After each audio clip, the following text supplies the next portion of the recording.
انتقام موشک ایران از روسیه. موشکی که پوزه روس‌ها رو به خاک مانید و به نوعی تبدیل به انتقام ایران از روس‌ها شد. موشکی که لقب بهترین موشک تاکتیکی دنیا رو گرفت و اونم موشکی نیست جز خیبرشکن.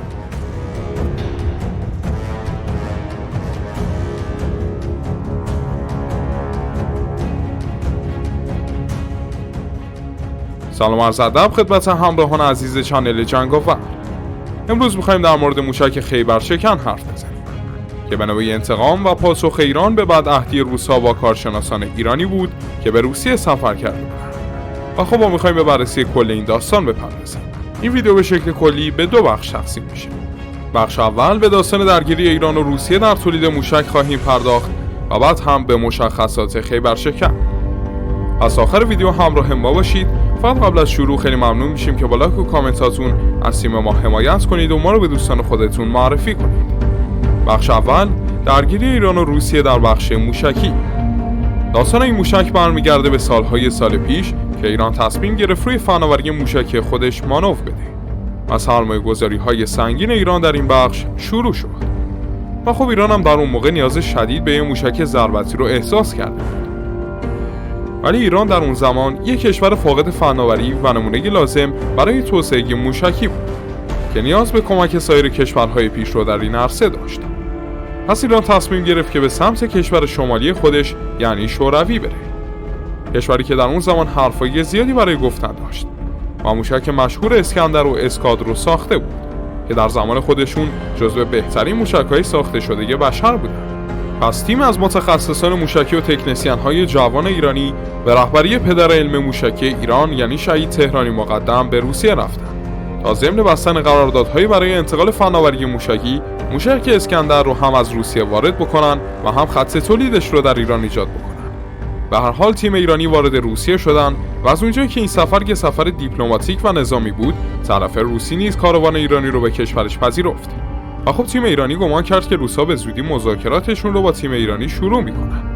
ولی در کمال ناباوری تیم ایرانی به مدت 3 روز در یک هتل زندانی شد و هیچ ارتباطی با بیرون و مقامات نظامی روسی نتونستن برقرار بکنن. و تازه پس از این 3 روز بود که یکی از ژنرال‌های روسی حاضر شد با تیم ایرانی دیدار بکنه و پس از اینکه خواسته های تیم ایرانی رو شنید، اونا رو به خط تولید موشک اسکندر روسی برد. ولی بعد از نشستن در میز مذاکرات به تیم ایرانی گفت که شوروی حاضر نیست هیچ موشک یا فناوری اون رو با ایران شریک بشه. و اوج کاری که میتونیم براتون بکنیم اینه که یه دور دیگه از کارخونه تولید موشک ما بازدید بکنیم. و خب این اتفاق به حدی برای تیم ایرانی سنگین بود که تیم ایرانی به سرعت از روسیه خارج شدن و کل برنامه ایران برای ساخت موشک مشترک با روسیه عوض شد. جالبه بدونین که گویا بعد از شنیده شدن سخنان ژنرال روسی، شهید تهرانی مقدم پدر علم موشک ایران با طرف روسی به تندی رفتار کرد. ولی خب با خنده ژنرال روسی مواجه شد و اینجا بود که تیم ایرانی تصمیم گرفت به شکل بومی و بدون کمک روس‌ها توسعه برنامه موشک ایران رو در دستور کار خودش قرار بده. و نتیجه این طراحی و تلاش‌های تیم تحقیقاتی ایرانی خانواده نقطه زن فاتح بود، یعنی فتاح 110.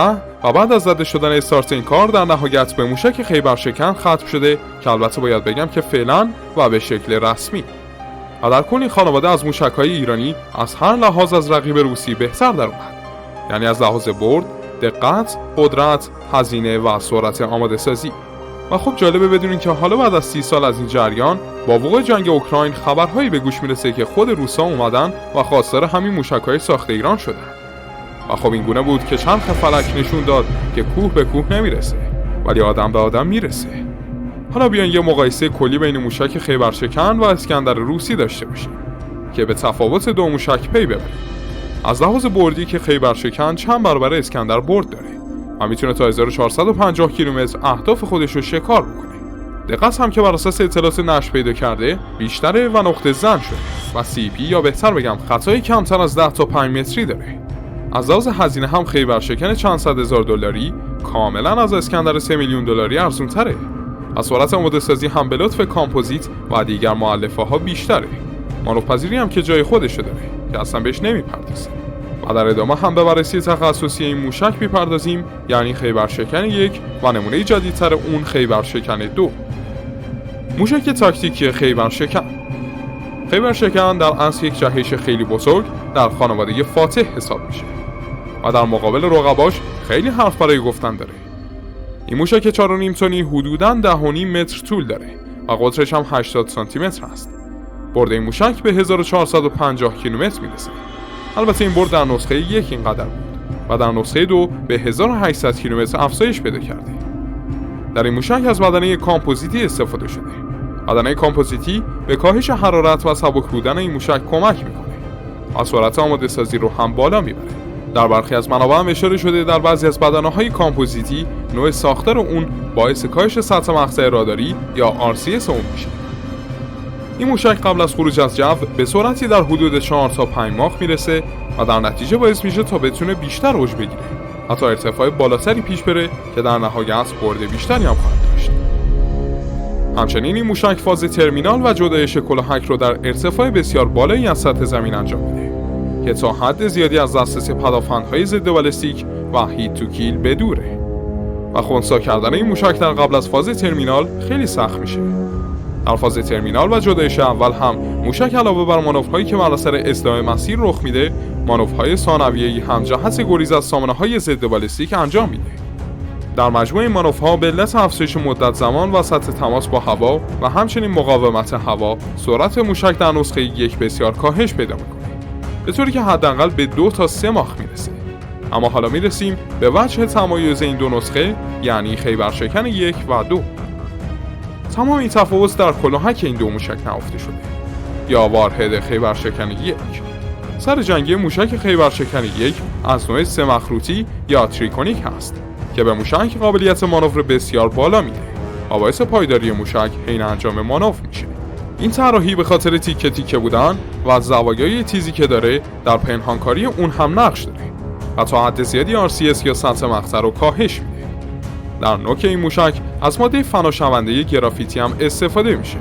کلاهک این موشک هم 500 کیلوگرم هست که بخش از این وزن به مواد منفجره از نوع HE یا های اکسپلوسیو اختصاص پیدا کرده و میتونه به کلاهک اتمی هم مسلح بشه.